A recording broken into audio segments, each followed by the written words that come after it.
महाराष्ट्र राज्य सफाई कर्मचारी आयोगाचे अध्यक्ष सतीश डागोर यांच्या अध्यक्षतेखाली नागपूर महानगरपालिकेत सफाई कर्मचाऱ्यांच्या विविध समस्यांवर आणि त्यांच्या प्रभावी निराकरणासाठी राबविण्यात येणाऱ्या उपाययोजनांवर महत्त्वपूर्ण बैठक पार पडली।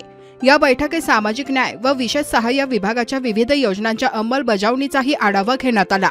बैठकीत सर्व सफाई कर्मचाऱ्यांसाठी 100% कॅशलेस आरोग्य सेवा तातडीने लागू करण्याचा निर्णय घेण्यात आला। तसंच डॉक्टर बाबासाहेब आंबेडकर श्रम साफल्य आवास योजना पारदर्शकपणे राबवून पात्र कुटुंबांना घरकुल व मालकी हक्क पट्टा देण्यावर भर देण्यात आला। 5 डिसेंबर 2025च्या शासन निर्णयाची प्रभावी अंमलबजावणी करण्याच्या सूचना देण्यात आल्या। यामध्ये अर्जासाठीची 1 वर्षाची अट व 3 अपत्यांची अट रद्द करणे, सफाई कामगार पद सर्व समाजासाठी खुले करणे तसंच प्रलंबित व नाकारलेल्या प्रकरणांचा तातडीने निपटारा करणे यांचा समावेश आहे।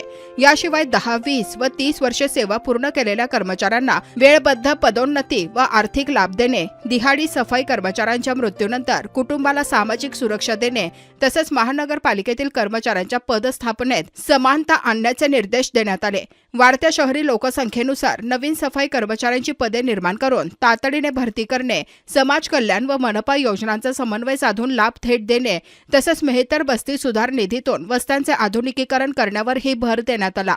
22 जुलै हा दिवस सफाई कामगार महोत्सव म्हणून अधिकृतपणे साजरा करण्याचा निर्णय घेत दरवर्षी भव्य आयोजन करण्याचा संकल्प व्यक्त करण्यात आला।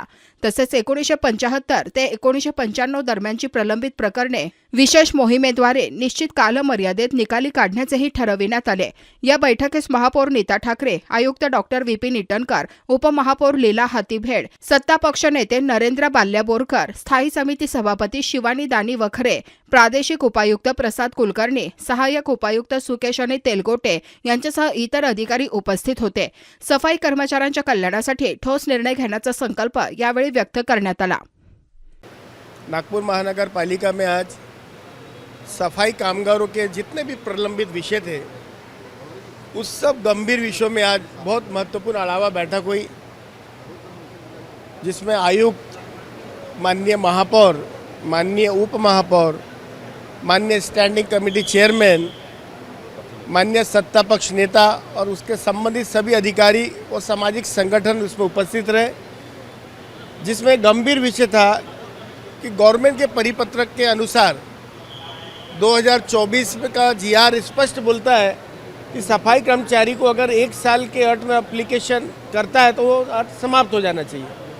कोई 3 अपात्र है, जैसे 3 बच्चे होते हैं कि उसमें खारिज था, तो इसमें डायरेक्ट आज ऐसे निर्णय हुए कि ये सब चीज़ को गवर्नमेंट के जीआर के हिसाब से जितने भी प्रलंबित और खारिज प्रकरण है वो सब का निकाल लगाया जाए।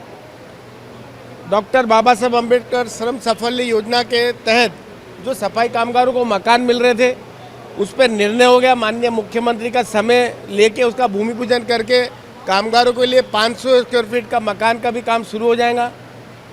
उनके आरोग्य पे विषय पे बात हुई, कैशलेस कार्ड कर उन पे 5 लाख का कैशलेस कार्ड का निर्णय हुआ। एक निर्णय ऐसा हुआ कि संभाजी नगर महानगर पालिका में कर्मचारियों के लिए इंश्योरेंस है कि अगर नेचुरल डेथ हुई तो 5 लाख रुपए और एक्सीडेंट डेथ हुआ तो 1 करोड़ रुपए। तो वो निर्णय पे भी काम हुआ कि इसको हम कर सकते हैं अमलबजावनी। समाज कल्याण और महानगर पालिका को टाइप करके समाज कल्याण की जितनी योजनाएं हैं उनके बच्चों को स्कॉलरशिप हो, स्किल डेवलपमेंट हो, स्टैंड अप इंडिया के तहत उनको जो जो लाभ होना था वो सब टाइप करके रमाई घरकुल योजना के तहत भी कैंप लगाने का निर्णय हुआ। जोन वाइज अब कैंप लगेंगे और उनके बच्चों को जो जो सरकारी योजना है समाज कल्याण की जमीन पे लाके उनको अमलबजावनी हो जाएगी। सर्वप्रथम सभी को नमस्कार। महाराष्ट्र आयोग के अध्यक्ष माननीय सफाई कर्मचारी के अध्यक्ष माननीय सतीश भैया डागोर इन्होंने यहाँ पर नागपुर महानगर पालिका में मीटिंग रखी थी। इसमें हमारी महापौर ताई इनकी अध्यक्षता में यह मीटिंग थी। इसमें सत्ता पक्ष नेता, स्टैंडिंग चेयरमैन, कमिश्नर और मैं खुद उपस्थित थी। इस मीटिंग में हमारे जो 3 आपत्ति थे उस विषय पे चर्चा हुई, उसका भी समाधान निकाला गया है।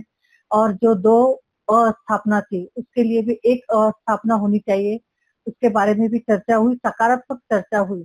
और जो लेट एप्लीकेशन थी, किसी की गलत एप्लीकेशन थी, उसके बारे में भी सकारात्मक चर्चा हुई है। उसके बारे में भी एक चर्चा हुई है, उनको जल्द से जल्द उनकी समस्याओं का निराकरण हो जाएगा। I'm pleased to be chilling in the West Indies. Jah provide a I'm here from Jamaica. I'm really enjoying myself. It's a family-friendly entertainment with a lot of different things to do. It's really fun being here, and I wish I could come back again soon. I came from Nagpur and he's my friend. He came from Jamaica, which is in West Indies, and we are here to enjoy in Dream Asia. I heard about it a lot. I have seen it today. It's very wonderful and the experience is very good. I really want to come again here.